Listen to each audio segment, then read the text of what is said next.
guys! I recently got a few questions that came my way and I just want to answer them.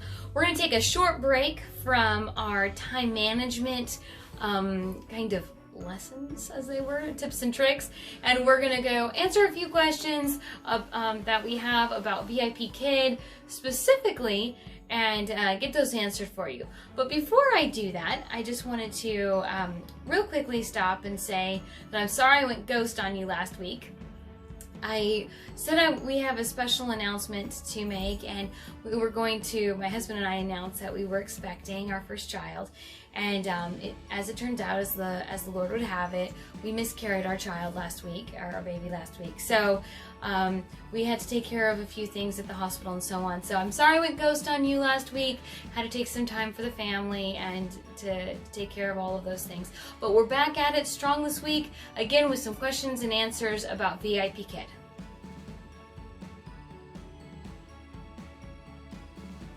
Okay, first question is I get most common, especially when I tell people what I do, and that is, how do you teach them English if you don't speak any Chinese? I almost said Spanish.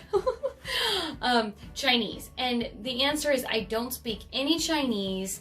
It is a total submersion or immersion. They're not under something. It's a total immersion program, which means that we completely teach them English by everything we say, which is very important to understand, especially when you're starting out with the very beginning levels. You need to make sure that you're not using incidental languages like okay now or next we will, or just anything that you would put in to your speech that is not fox, fox, fox, fox. Anything besides what they are trying to teach the child would be considered incidental language, and we want to cut that out. Sorry if you hear a dog, Jane. That is my small dog walking around. My husband's trying to catch him so he doesn't make noise on the video. But anyway, I apologize for that. But it's a total immersion program, so you do not teach them by speaking Chinese, you teach them by speaking strictly English. And there are videos, not videos, pictures and slides, and of course words that they read and that help them visualize what you're saying. But that is also why you would use TPR, which is a total physical response, to get them to understand and communicate better with you. And maybe we'll have another episode on TPR and how to use that scaled up and scaled down for your different levels. So the second question would be, that I get often, is, do you teach them like grammatical English?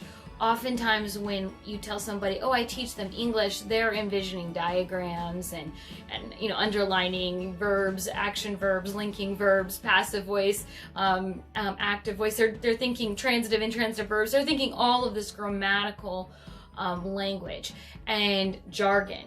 And my best answer for that is no, we teach them conversational English, but as they get advanced in the curriculum, we do teach them grammatical English, but we do not focus on it initially.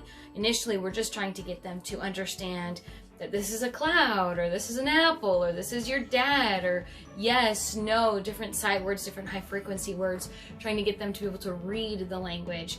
And then as it goes, they teach them articles, they teach them progressive speech, like he is running, they are sleeping, verbs, they teach them past voice, past tense, present perfect, all of those tenses.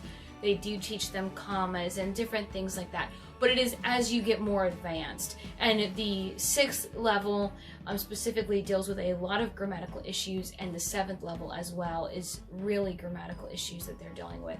But initially, and by large and in part, it is more of a conversational method of teaching it. So you do not have to be an English major to teach VIPKid or online English. You need to be a good speaker and be willing to learn a new program and follow what they basically put out there for you. So they make it pretty easy for you, and if you're unsure of something, you can always look at the slides beforehand and do a little study if you're unsure of a grammatical issue.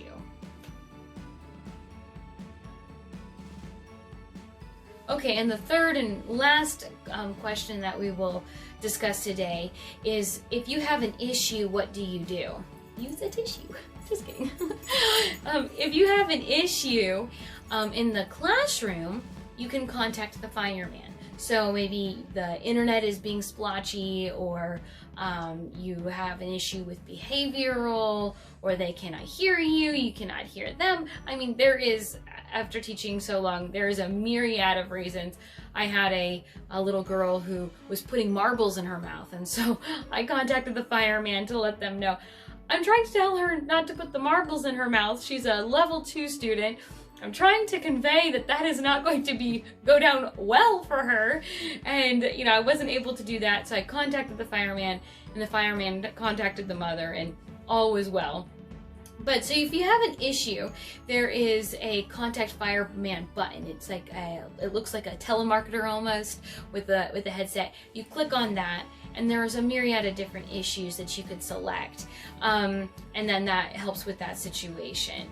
The second is if you have an issue outside of the classroom, or let's say a student was very late, or and you're worried that they didn't get all of the lesson, or they're having behavioral issues, or there's a problem with maybe their understanding or something of that nature. When you fill out the assessment at the bottom of the page of your assessment worksheet is going to be a box where you could type notes to the learning partner, and that is where you would tell them, we're constantly having some behavioral issues, or the student does not seem to be on the right level, either too low or too high, or any sort of student material related issues. The last way you can get an issue addressed is by submitting a ticket. So you go onto your page, and you have to submit tickets on your laptop, on your teacher portal.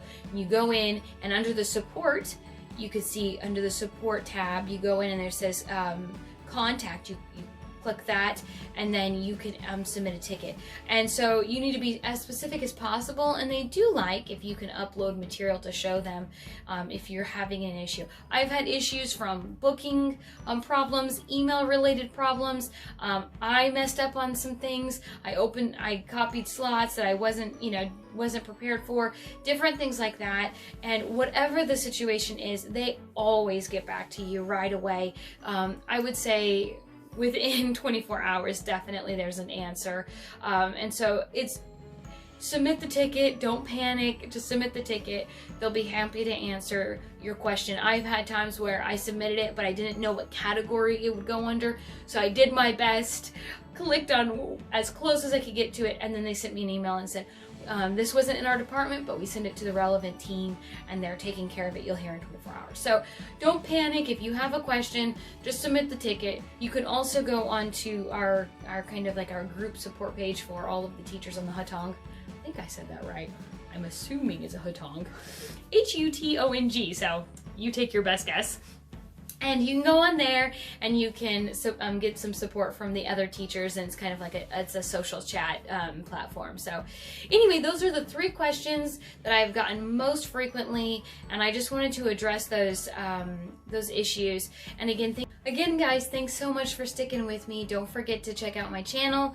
Click subscribe wherever it is at on the screen, wherever my husband decides to put it. And the latest videos that we'll have uploaded for you guys to watch. Of course, thank you so much for your understanding and your patience with my husband and I at this time. And we're trying to do our best to make sure that we keep our promise and get something uploaded each week. But it is a little bit of a difficult time, so thank you so much that you're there and that you're still supportive. And please share our video. Share it with your friend or your neighbor, your coworker, your mom, your dad, anybody. Just share it. And again, like and subscribe the page. And don't forget to enjoy the journey.